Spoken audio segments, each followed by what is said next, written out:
بسم اللہ الرحمن الرحیم دوستوں، آج کی سب سے بڑی خبر یقیناً آپ سب بھی جانتے ہیں کہ ڈسکا NA-75 میں الیکشن کا رزلٹ یقیناً یہ مسلم لیگ نون کے لیے ایک بہت بڑی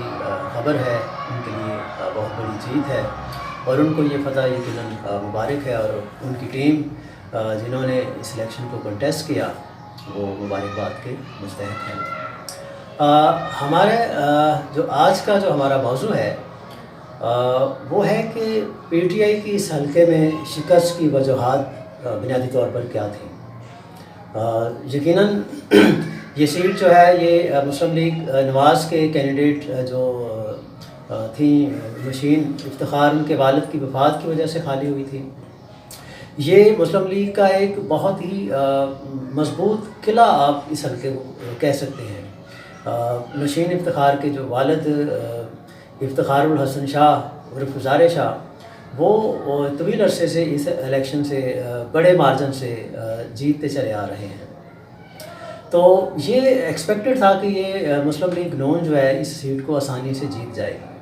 لیکن فروری میں جب یہاں پہ بائی الیکشن ہوا تو اس میں تقریباً 10,000 ووٹوں سے PTI کے امیدوار علی اسد ملی جیت گئے۔ 2 افراد قتل ہو گئے، اس کے بارے میں ہم نے پہلے بھی ایک ویڈیو بنائی تھی۔ کیس الیکشن کمیشن کے پاس جاتا ہے، وہ اس رزلٹ کو سسپینڈ کر دیتے ہیں، ری پولنگ کا اعلان کرتے ہیں۔ PTI کے امیدوار اسد ملی جو ہیں وہ سپریم کورٹ چلے جاتے ہیں، وہاں پہ دونوں پارٹیز کی طرف سے وکلا دلائل دیتے ہیں اور آخر کار فیصلہ ہوتا ہے کہ جی یہاں پہ جو الیکشن کمیشن کا ری پولنگ کا فیصلہ ہے وہ درست ہے اور ری پولنگ ہونی چاہیے۔ اس حوالے سے پھر یہ 10 اپریل یہاں پہ دوبارہ سے ووٹنگ ہوئی اور اس میں مسلم لیگ نون جو ہے ان کے امیدوار 1,10,075 ووٹ لے کر کامیاب ہوئیں، اور ان کے مقابلے میں جو PTI کے امیدوار تھے علی اسد ملی صاحب، وہ غالباً 93,433 ووٹ لے سکے۔ اس کے علاوہ تیسرے امیدوار یہاں پہ TLP تحریک لبیک پاکستان کے بھی تھے، تقریباً 8,500 کے قریب انہوں نے بھی ووٹ یہاں سے لیا۔ تو PTI اور مسلم لیگ نواز کی جو جیت اور ہار کا فرق تھا یہ تقریباً کم و بیش 17,000 کے قریب تھا۔ اب سوال یہاں پہ یہ پیدا ہوتا ہے کہ یہاں پہ پنجاب حکومت PTI کی تھی، اس سے پہلے جو فروری میں بائی الیکشن ہوا اس میں ان کے امیدوار جیت چکے تھے، تو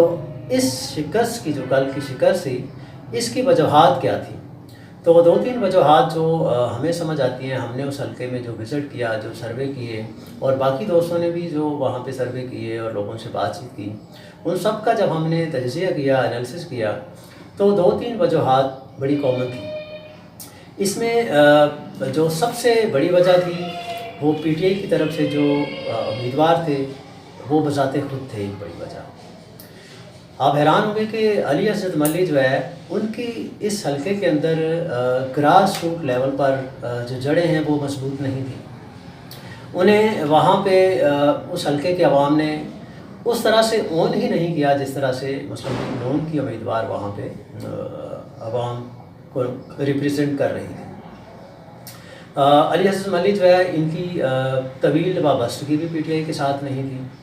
ماضی میں یہ مسلم لیگ کاف کا حصہ تھے اور 2018 کا الیکشن بھی یہ بری طرح سے ہارے تھے۔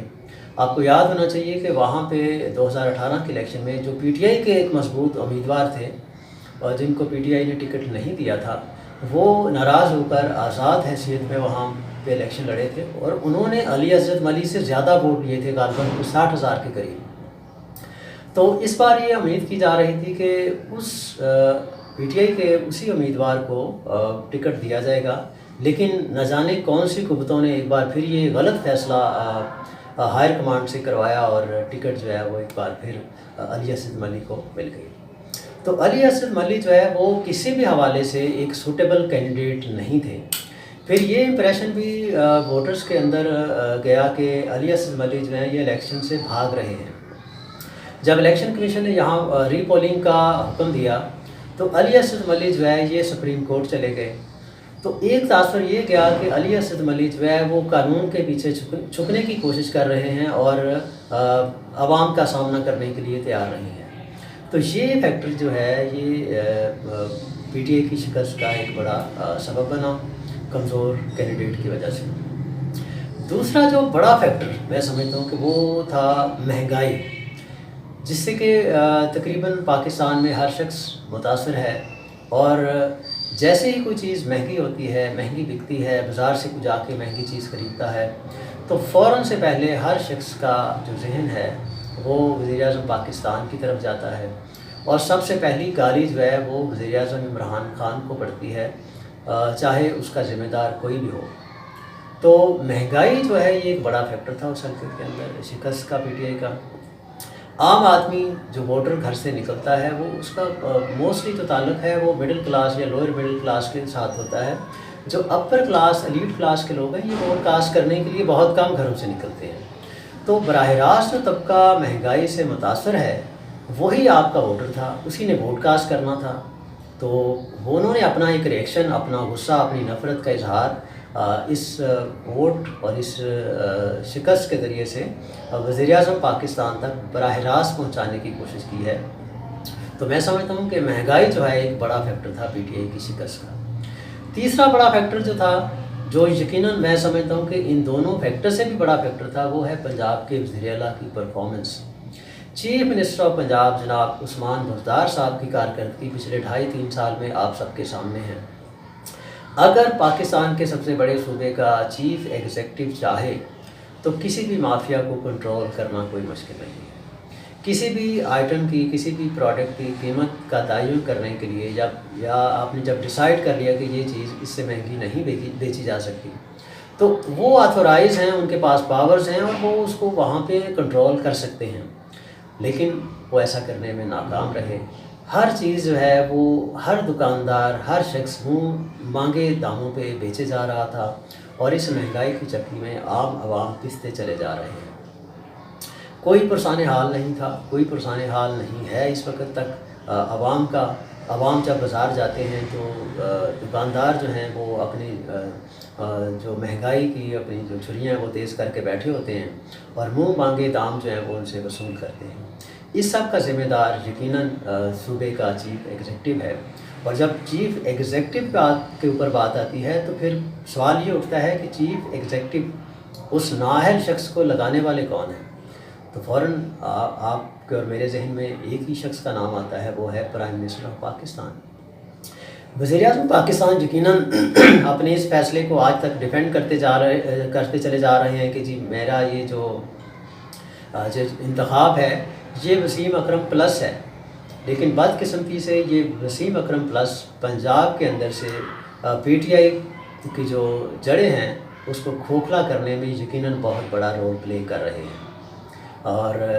اگر آنے والے الیکشن میں پی ٹی آئی شکست کھاتی ہے، ہارتی ہے، تو اس میں ایک فیکٹر پنجاب کے وزیر اعلیٰ بھی ہوں گے جن کی کارکردگی کی وجہ سے پی ٹی آئی کو آج یہ دن دیکھنا پڑا ہے۔ اگر اس کی جگہ پہ کوئی بھی اچھا وزیر اعلیٰ ہوتا جو محنت کرنے والا ہوتا، جس نے عوام کے بنیادی کاموں پہ توجہ دی ہوتی، مہنگائی کو کنٹرول کیا ہوتا، تو یہ جو 16-17 ہزار کا فرق تھا اس کو مینیج کرنا کوئی مشکل کام نہیں تھا۔ یقیناً آپ آرام سے یہ الیکشن جیت سکتے تھے۔ اور آپ یہ بھی یاد رکھیے گا انٹرسٹنگ بات کہ پچھلے دنوں پیپلز پارٹی نے آفر کیا نون لیگ کو کہ پنجاب کے اندر عدم اعتماد لا کر کے عثمان بزدار جو وزیر اعلیٰ ہیں کو چینج کر لیا جاتا ہے، لیکن حیران کن طور پر مسلم لیگ نواز اس تبدیلی کے لیے تیار نہیں ہیں۔ تو یہ سوچنے کا وقت عمران خان وزیر اعظم پاکستان کے لیے ہے کہ ان کی سب سے بڑی حریف جماعت چاہتی ہے کہ پنجاب کے اندر عثمان بزدار جو ہیں وہ برقرار رہیں، یعنی ان کی بیڈ پرفارمنس، بیڈ گورننس جو ہے وہ آنے والے الیکشن میں جیت ان کو پلیٹ کے اندر رکھ کے دینے جا رہی ہے۔ عمران خان وزیر اعظم پاکستان کو یہ باتیں نظر نہیں آ رہی، بے طر پہ شکستیں پنجاب کے اندر وہ کھائے جا رہے ہیں، اور وہ پھر بھی یہ سمجھتے ہیں کہ وزیر اعلیٰ پنجاب جو ہے وہ بہت ویجیلنٹ ہیں، بڑے محنتی ہیں، ہارڈ ورکنگ ہیں، اور انہوں نے بہت سارے کام کیے ہیں، تو لہٰذا یہ ایک پروپیگنڈا ہے ان کے خلاف۔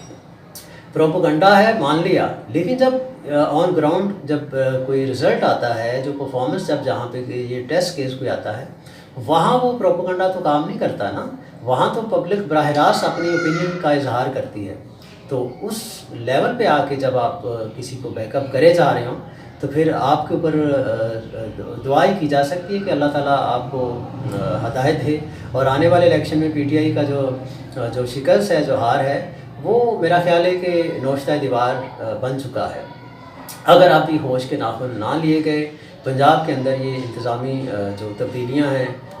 چیف ایگزیکٹو کی سطح پر وہ نہ کی گئیں، اور محض یہ کہہ کر کہ جی یوٹیلیٹی سٹورز کے اوپر ہم سستے داموں چیزیں فراہم کریں گے، ہم جو ہے وہ رمضان بازار لگا کے چیزوں کی پرائسز کو کنٹرول کر لیں گے، تو ایسا نہیں ہوتا۔